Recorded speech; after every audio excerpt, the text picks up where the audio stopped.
Genetic engineering, one of the fastest growing areas of science, which is assisting a number of other fields advance more rapidly than they ever have before. Examples of things that genetic engineering can achieve are glow-in-the-dark organisms, brain cells that flash when signals reach certain parts of their brain, cloning organisms, cloning organs, enhancing our food sources with pest and drought resistance, increased produce, etc.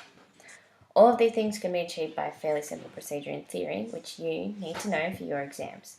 We start off with a plasmid vector, a circular piece of bacterial DNA, and a DNA fragment.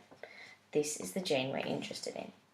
We use enzymes, such as restriction enzymes, to cut the plasmid open, and DNA ligases to glue our gene into the plasmid. This forms recombinant DNA. This recombinant DNA is then injected into a bacterial cell, a fast-replicating one, such as E. coli.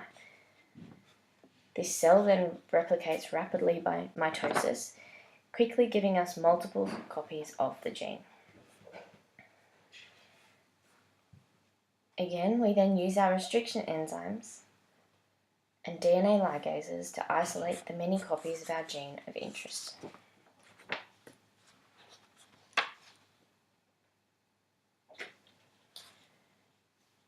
We then inject our gene of interest into a stem cell. This may be an embryonic or an adult stem cell, where it incorporates into the genome of that cell. The cell replicates by mitosis, and a transgenic organ or organism is created. Now let's go into some detail into one specific type of genetic engineering that's very important in our country. So, good afternoon, Professor Gill. How are you today? I'm good, thanks. How are you? Well, thank you, and thank you so much for coming to join us today and speak to us about the wonderful world of genetic engineering. To start off with, do you think you could tell us a little bit about how you got to where you are today? Yeah, so straight out of high school, I went on to a Bachelor of Science at the University of Western Australia, and I graduated 3 years later with a major in biochemistry. And later on I took my honours project, and I've mostly focused on trying to find a drought-resistant gene in crops anywhere around the world, which is kind of similar to wheat. We succeeded in finding a range of these genes, and I was really lucky to continue on with this project in my PhD. And we were mostly looking for the most reliable and efficient ways to incorporate these genes into the highest producing wheat strains in Australia.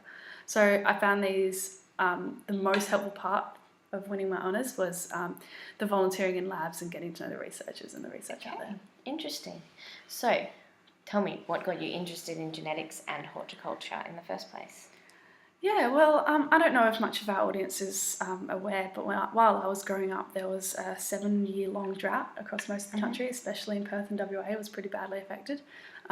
And this isn't an uncommon occurrence in Australia, and it's likely to become even more common as a result of climate change. So during the drought, farmers struggled with cattle. They were starving to death everywhere, and because we had no grain to feed them, we had to start importing many of the genes of grains and grasses as a country, and we're just famous for this. So in this changing world, if we hope to survive, it's really important to have a reliable food source, regardless of what the weather is. Yeah, fair enough. So it sounds like that's a really serious and important issue. So tell me, how does your research help with this problem?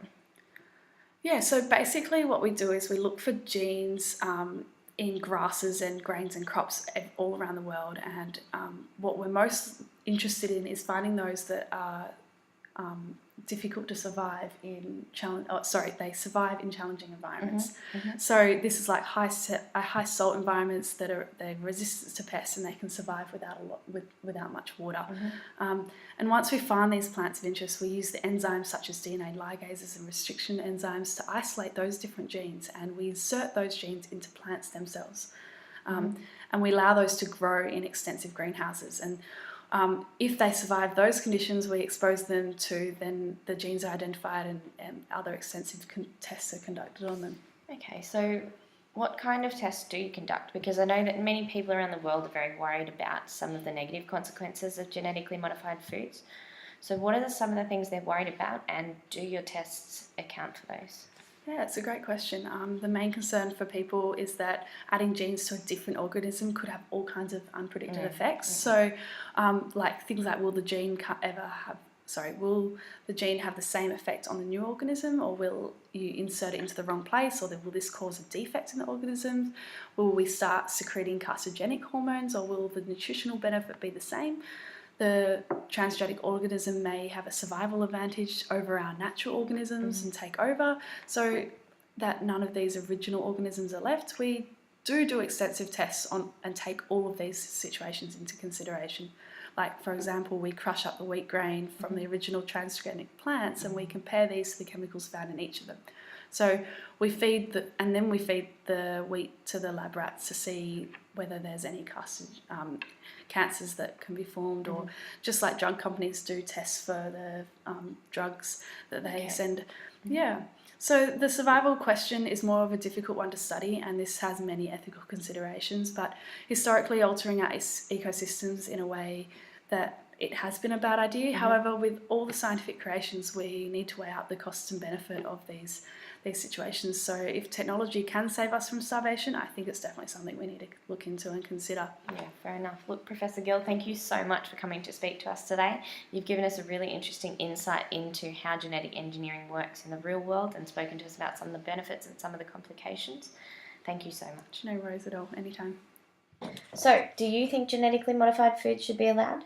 Would you eat them? What about genetically modified organisms? Would you clone your pet? What about your sibling? The world of genetic engineering opens up thousands of difficult questions.